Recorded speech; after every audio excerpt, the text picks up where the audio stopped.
Hi everyone. Recently एक term news में चल रही है दैट इज इकोसाइट। अब ये टर्म है क्या, इसकी क्या रिलेवेंस है, किसने कॉइन की थी और क्यों न्यूज में चल रहा है और इंडिया का इस पे क्या स्टैंड है, इसके बारे में जानेंगे। तो चलिए स्टार्ट करते हैं। सबसे पहले ये टर्म कॉइन की थी आर्थर गैल्स्टन के द्वारा 1970s में। अब ये है क्या, ये एक प्रकार का एनवायरमेंटल क्राइम है, क्राइम अगेंस्ट एनवायरमेंट इज इकोसाइट। अब ये टर्म की अगर बात करें इसके रिगार्डिंग एग्जांपल्स में, तो जैसे यूएसए ने सबसे पहले, यूएसए और वियतनाम का वॉर चल रहा था 1970s में। उस दौरान जो है यूएसए ने एक हर्बिसाइड यूज किया था, उस वॉर में हर्बिसाइड यूज किया था, उसका नाम है एजेंट ऑरेंज।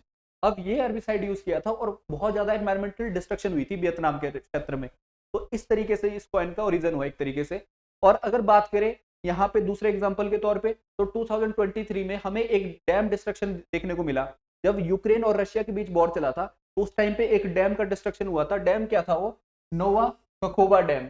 इसका डिस्ट्रक्शन हुआ था और 40 ऐसे रीजन थे यूरोप के अंदर, यूक्रेन के अंदर ही, जहां पे जो है फ्लड देखने को मिला था just because of destruction of this dam. इसके साथ साथ अगर आप देखो, एक मैक्सिको में प्रोजेक्ट चल रहा है जिसको बोलते हैं प्रोजेक्ट माया ट्रेन प्रोजेक्ट। अब ये माया ट्रेन प्रोजेक्ट के दौरान जो है ऐसा देखने को मिला है कि बहुत ज्यादा बायोडाइवर्सिटी को हार्म हुआ है। यकाटन अगर पेनिनसुला की बात करें, इस रीजन में जो है बहुत ज्यादा वाइल्ड लाइफ को हार्म हुआ है, बहुत ज्यादा बायोडाइवर्सिटी को हार्म हुआ है, केव्स का डिस्ट्रक्शन हुआ है। एक तरीके से इकोसाइड के टर्म्स में आते हैं ये। इवन मैक्सिको जो है सिग्नेटरी है, मतलब मैक्सिको जो है इकोसाइड को as a national as well as international crime मानता है। अगर बात करें यहाँ पे इकोसाइड के रिगार्डिंग ओरिजिन की, जैसे मैंने कहा कि इसकी टर्म को कॉइन किया था 1970s में ही, जब ये यूक्रेन यूएसए और वियतनाम का वॉर चल रहा था, उसी दौरान कॉइन किया था आर्थर गैल्स्टन के द्वारा। अगर यहाँ पे बात करें लीगल स्टेटस की, एज ऑफ नाउ जो है आज से पहले जो है ये 11 कंट्रीज में एक क्रिमिनल ऑफेंस था। चाहे वो बात करें नेशनल लेवल पे या फिर इंटरनेशनल लेवल पे, 11 कंट्रीज जो है इसको एज ए क्राइम मानती है। ठीक है, आज से पहले। अगर यहाँ पे बात करें यूरोपियन पार्लियामेंट की, तो 2010 के अराउंड जो है यूरोपियन पार्लियामेंट ने इसको एनोमलसली जो है, इसके मतलब एक तरीके से पूर्ण सहमति से इकोसाइड को जो है क्राइम माना और इसके अगेंस्ट जो है लॉ बनाने की बात की। अगर यहाँ पे उसके साथ साथ बात करें तो इसका पर्पज क्या है? पर्पज इसलिए कि जो इकोसाइट है, जो एनवायरमेंट है, उसको प्रोटेक्ट किया जा सके और इसके खिलाफ जो भी डैमेजेस हो रहे हैं तो उनको मतलब एक तरीके से पॉलिसी को रिस्ट्रिक्ट किया जा सके, किस तरीके से एक तरीके से सस्टेनेबल मैनर में डेवलपमेंट प्रमोट की जा सके, तो उसके अराउंड इसका पर्पज रहा है। अगर यहाँ पे बात करें कि कौन लायबल है इसके लिए, तो एक इंडिविजुअल भी हो सकता है या फिर एक कॉर्पोरेशन भी हो सकती है, सबको लायबल बनाया जा सकता है इस, अगर आप इकोसाइड की बात करें तो। इंडिया के इसका क्या स्टैंड है? इंडिया में as of now ecocide as a crime नहीं है, चाहे नेशनल लेवल की बात करें चाहे इंटरनेशनल लेवल की बात करें। अब ये ऐसा क्यों है, इसके रिगार्डिंग जानेंगे। यहाँ पे अगर आप देखो तो अभी जो न्यूज में क्यों रहा है, ये 12th नेशन जो है बेल्जियम, यूरोप की सबसे पहली कंट्री जिसने इकोसाइड को क्राइम घोषित किया है। बेल्जियम जो है 12th नेशन बना है दुनिया में। ठीक है, पहले 11 नेशन थे, इसमें वियतनाम भी आता है, रशिया भी आता है, इसी तरीके से मैक्सिको भी आता है, और अब बेल्जियम जो है 12th नेशन बना है जिसने इकोसाइड को क्राइम घोषित किया है। इसके साथ साथ अगर बात करें इंडिया ने क्यों इसको क्राइम नहीं घोषित किया है, अगर इंडिया की बात करें, ऑब्वियसली इंडिया में बहुत सारे रूल एंड रेगुलेशन बने हैं इकोसाइड की अगर बात करें इसके रेफरेंस में, लेकिन ये क्राइम नहीं है। यहाँ पे इंडिया में जो है इसके प्रोटेक्शन के अगेंस्ट जो है एनवायरमेंट के लिए बहुत सारे रूल एंड रेगुलेशन बने हैं।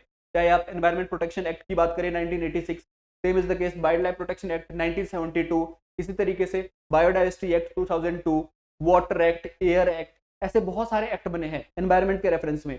सेम इज द केस हमारे सस्टेनेबल डेवलपमेंट गोल है, हमारे 2030 तक एनवायरमेंट की प्रोटेक्शन के रिगार्डिंग बहुत सारे गोल्स है, किस तरीके से हमने डेवलपमेंट के साथ साथ एनवायरमेंट का ख्याल रखना है, इसके अराउंड बहुत सारी स्कीम्स भी है। तो इनिशिएटिव बहुत ज्यादा है इंडिया में भी, लेकिन इसको इकोसाइड को एज ए क्राइम नहीं माना है। क्यों नहीं माना है? बिकॉज इकोसाइड की अगर बात करें, ये जो टर्म है, ये टर्म का रिलेशन जो है आईसीसी से है, इंटरनेशनल क्रिमिनल कोर्ट से, जहां पे इकोसाइड को एज ए क्राइम माना गया है। लेकिन इंडिया जो है सिग्नेटरी नहीं है आईसीसी का, इंडिया जो है सिग्नेटरी नहीं है आईसीसी का। इसमें आपको डिफरेंस पता होना चाहिए कि दो चीजें होती है, एक होती है आईसीसी, एक होती है international court of justice. International court of justice की अगर बात करें, हेडक्वार्टर दोनों के हेग में, नीदरलैंड में। ठीक है, अगर इन दोनों टर्म्स के रिगार्डिंग बात करें, international court of justice UN charter के थ्रू बना है और आईसीसी रोम स्टैच्यू के थ्रू बना है। ठीक है, international court of justice and ICC पता होना चाहिए इसके regarding international court of justice और आईसीसी में क्या डिफरेंस है। अगर यहाँ पे बात करें, ऑब्वियसली यूएन का रोल इन्वॉल्व है, मेजर रोल यूएन का है। अगर इस रेफरेंस में बात करें तो यहाँ पे कंट्रीज कितनी होगी, तो यूएन में कितनी कंट्रीज है? 193 countries. It means international court of justice में भी ये पार्ट है। इसी तरीके से अगर बात करें यहाँ पे आईसीसी, तो यहाँ पे कंट्रीज है 123 कंट्री जो कि आईसीसी की मेंबर है। इसी तरीके से अगर बात करें इसमें मैटर कौन कौन से आते हैं, अगर इंटरनेशनल कोर्ट ऑफ जस्टिस की बात करें तो सिविल मैटर्स आते हैं। सिविल मैटर में यहाँ पे मैटर जैसे अगर आप बॉर्डर डिस्प्यूट की बात करें, same is the case, treaty violation है, सोवरेनिटी है, ह्यूमन राइट है, इस प्रकार के जो है मैटर्स आते हैं। लेकिन अगर आप आईसीसी की बात करें, आईसीसी में क्रिमिनल मैटर्स आते हैं। क्रिमिनल मैटर्स में आप जीनोसाइड की बात करें, same is the case, crime against humanity की बात करें, और इकोसाइट, आपको यहाँ पे टर्म दिख रही है, इकोसाइट भी जो है आईसीसी का ही एक पार्ट है, जहां पे इसको एज ए क्राइम घोषित किया गया है। Because India is not signatory to this, तो इंडिया जो है ओबलाइज नहीं है कि वो इकोसाइट को एज ए क्राइम घोषित करे। इसी तरीके से यहाँ पे अगर बात करें कितने कन्विक्ट हुए हैं, इसमें अगर आईसीसी की बात करें तो इसमें कन्विक्शन रेट कम है compare to international court of justice. Same is the case अगर बात करें यहाँ पे कौन डिसीजन मेकिंग बॉडी है, या अगर आप इंटरनेशनल क्रिमिनल कोर्ट की बात करें तो यहाँ पे डिसीजन मेकिंग बॉडी जो है that is domestic law enforcement, वो ज्यादातर इन्वॉल्व रहते हैं, उनके लॉज ज्यादातर यहाँ पे अप्लाई होते हैं। अगर यहाँ पे बात करें इंटरनेशनल कोर्ट ऑफ जस्टिस की तो यहाँ पे यूएन सिक्योरिटी काउंसिल इन्वॉल्व होती है। अगर इसी तरीके से बात करें कि यहाँ पे जजेस या फिर उनकी टर्म्स कैसी रहती है, यहाँ पे जज की बात करें तो यहाँ पे टोटल जजेस होते हैं 15 और उनका टर्म है 9 ईयर। अगर यहाँ पे बात करें आईसीसी की बात करें तो यहाँ पे टोटल जजेस की स्ट्रेंथ है 18 और टर्म इनका भी 9 ईयर तक ही होता है।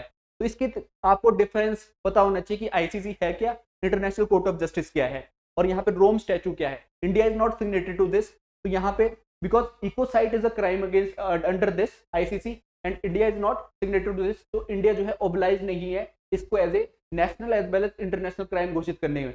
लेकिन इंडिया जो है इसके अगेंस्ट काफी पॉलिसी लाया है, इकोसाइट ना हो और एनवायरमेंट जो है उसकी प्रोटेक्शन बरकरार रहे। तो इस प्रकार के मैटर जो है हमें पता होने चाहिए कि इकोसाइट है क्या, किसने कॉइन की है, और अभी करंट टाइम में क्यों न्यूज में है।